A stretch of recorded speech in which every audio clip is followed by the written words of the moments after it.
Chapter 4. I am not my thoughts. God lives between my thoughts.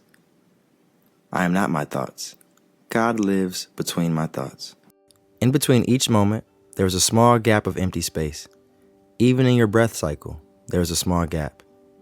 Even in your thinking, if you allow it, there is room for this small gap. Take a moment to experience it, and you will see that it is so. You can ask yourself, what am I going to think about next? And from that, you might notice the gap even more. When you realize you are not your thoughts, you allow them to be more transient, and in turn, you can be less attached. In that momentary gap, there is a vastness that holds potential energy. In that gap, there is energy that has not been formed into anything that our minds can imagine. In that moment, your ego, or identity, is temporarily free from having to create, say, or do anything.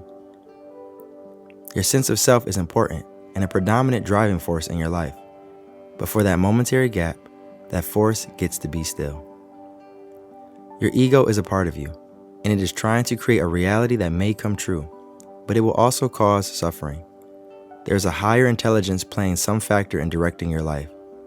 When you are not trying to figure things out on your own, you can see the work of this higher intelligence clearly.